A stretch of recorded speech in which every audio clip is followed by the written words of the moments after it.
good morning. Today is Saturday. I'm cooking ginataang alimasag with sitaw and kalabasa. Yan. Binili ko po ito kay Becky. Pinanguha po ito nila Mama San kahapon. Maliliit po siya pero matataba po yan. Smells yummy. Ito po ang aming ulam for lunch. Sigurado nga mga nakakanood nito ay nagugutom na at gusto na ring magluto ng ginataang alimasag with sitaw and kalabasa. O, diba? Kung wala kayong naisip na iluto, eto, yan, masarap yan. Amoy pa lang, ulam na. Ilalagay na natin ang pangalawang gata. Yan, para hindi palaka. Malabog ang ano ba yan, yung sitaw at kalabasa. Masarap naman yung ano lang, half cook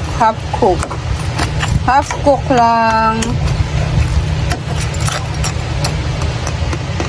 Yan, hinalo ko lang ng konti. Then ito mamaya ay luto na, ready na for pananghalian. Wow, sarap naman. Sigurado naman, talaga naman.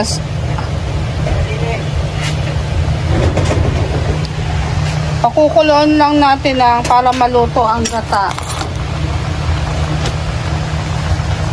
Para maluto ang gata. Diba? Hayaan lang natin, hindi natin tatakpan. Pag naggagata kasi si Kado, hindi niya tinatakpan. Hindi ko pa nga natanong bakit eh.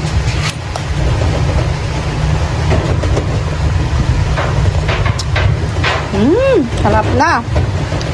Huwag natin masyadong alatan kasi ay bawal. At sa update sa aming pinapagawang roof ay naglalagay na sila ng ano ba yun, yung gayon. Pinupunasan na nila yung hollow blocks para ma-finish. Andoon sa ayun, doon. Hindi ko kasi makaakyat pa kasi sobrang init. Yung doon nagawa ganyan. Pinupunasan. Ayun pala, kita pala din. Pinupunasan nyo para kuminis. Tanggal ulit ang bubong. Mamaya ay ikakabit uli yan para malagay na yung insulation. Ayan, dito sila naghahalo. Si Promil. Kilala nyo yan. Ayan ay kapatid ni Matepo. Sino matanda sa inyo ni Matepo? Si Matepo. Yan. Kapatid yan ni Matepo. Sipag din. Ayan, naghahalo sila. Tadaan ng kapitbahay naming maganda. Hindi nyo nakita. Likod lang. Yeah, babalik din yun. Masusulyapan nyo ang maganda naming kapitbahay. Hinahalo na Promil ang semento. Halo lang ng halo. Baka tumigas. Papasukin ang aso doon eh. Si Kay, bagong panganak. Hi Kay!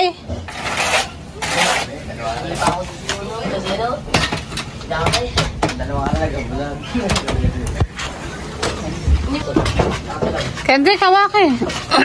Padaan mo ng tenjili mo. O yan, masilayan nyo na ang maganda. Maganda namin kapitbahay ay dumaan na. Yan ang aking bunso.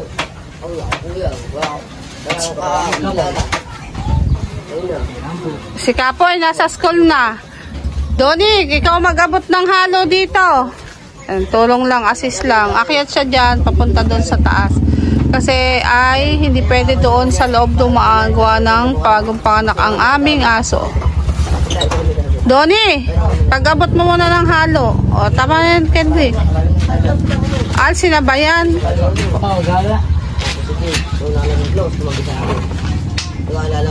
Butang ka na tubig. iPhone yan.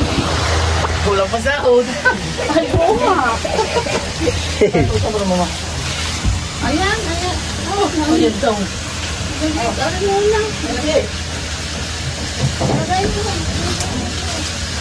Putang kung napadami. At Romy, paliwanag mo kung ano ginagawa. Ikaw muna mag-vlog. Ikaw muna. Ano pangalan? Mga kadokers. Mga kadokers. Si Kuya Mardel po ang papalitada. Kuya, mas matanda ka pa sa akin. Oo, matanda.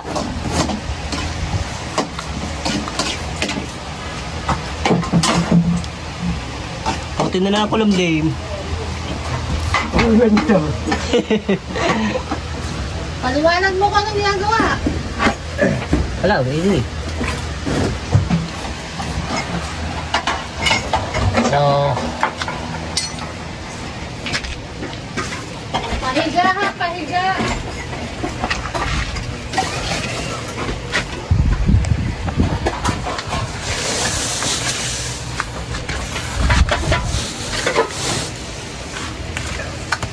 Oh, nakakahalata na. Kanina pa ako bugas ng bugas.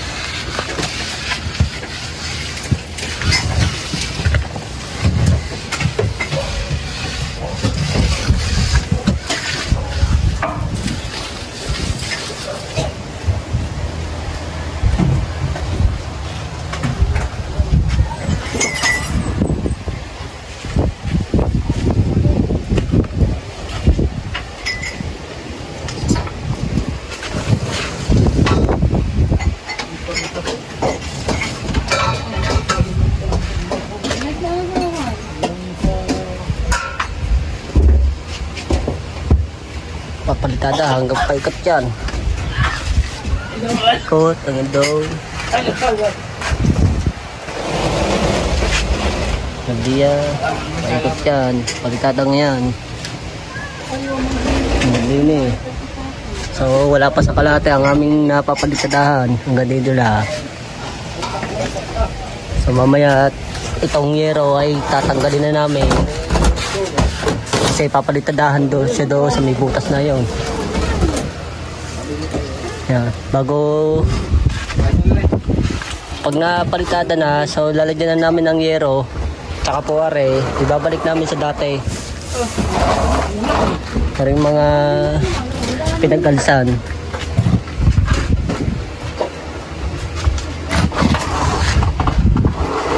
Pahirapan kami dito sa pagkuha ng halo kasi hindi kami makadaan din sa baba kasi puro aso bago panganak.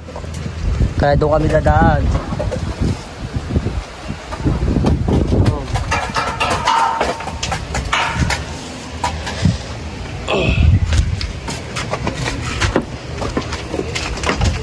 Okay na.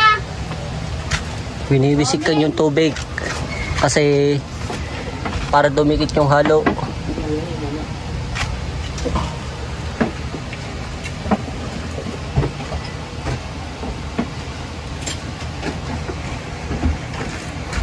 Baka mawili mag-vlog, palitan mo na si Matepo.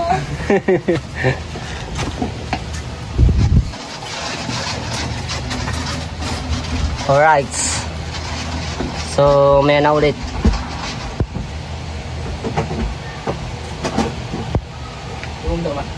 Alright guys, ayan po at ikakabit na po ang insulation.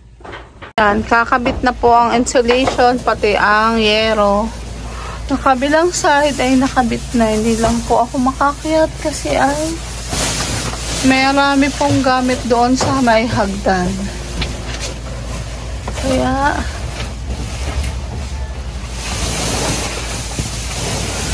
ayan.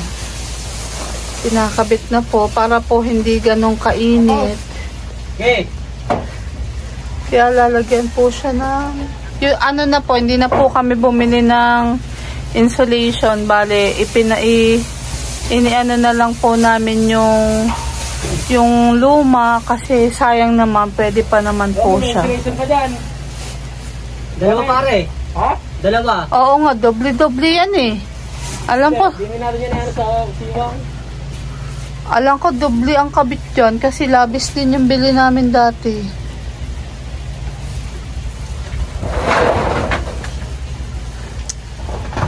Ayan.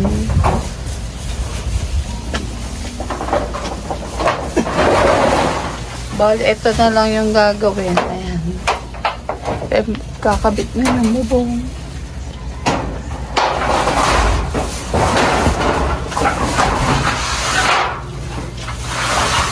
Hop, labis din eh. Yan.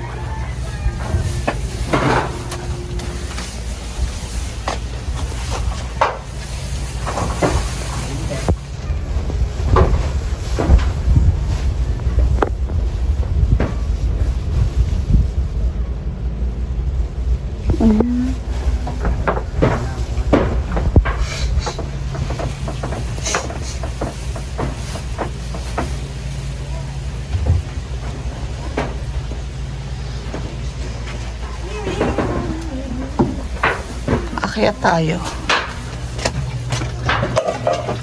Akyat tayo. Yeah. So hot today and every day. Yeah. Puri ko. Wow, walang isikat ng araw. Yan, meron pa oh.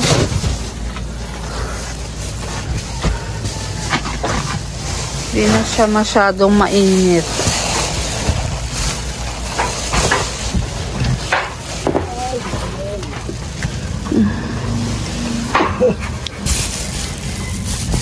Tumaas siya ng konti. Ito, lagawin niyang bintana. Yan. Yan, sulok na yan. Lalagyan ng bintana. Yan. Kasi ito yung gagawin namin sampayan ng damit. Ito yung lagyan ng mga damit.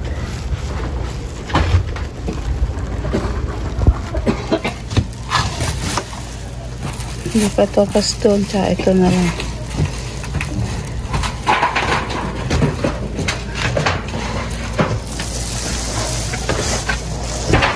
Akyat tayo. Aray, aray.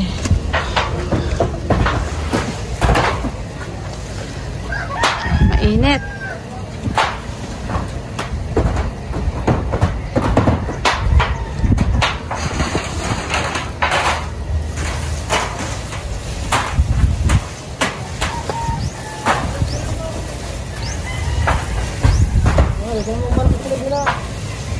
Yes.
Kailangan hatakin ang insulation para banat-banat. Banat na banat.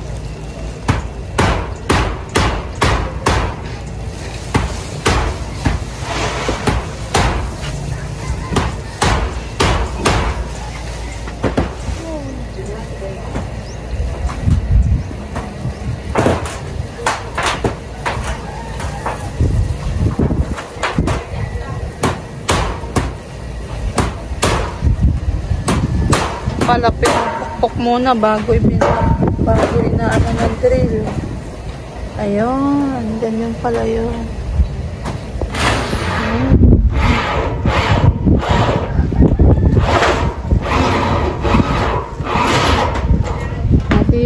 naman kasi unlike pagpako. Lalagyan pa rin yan epoxy. Bulkasel, oh. Bulkasel pala. Palalagyan ko na lang kaya pag uwi. Lalagyan epoxy na eh. Nainis na ba naman ako sa isang timbang epoxy primer. Yan, lalagyan na lang ng Bulkasil para syempre mas hindi tumulo.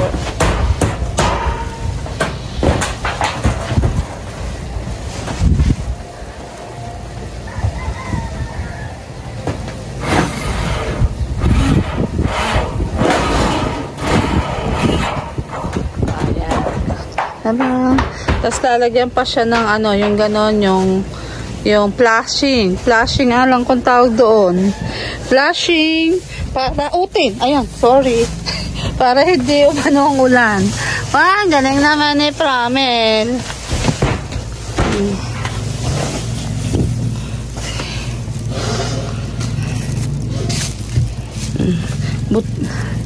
Di na kami bumili ng bagong ano kasi sayang kasi siya kung bibili pa kami sayang lang talaga. O diba makapal kasi to eh. Ano to yung double.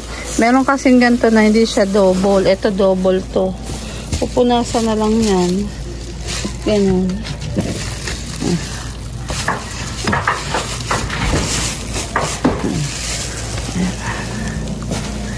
Pag may ganito kasi hindi na masyadong mainit.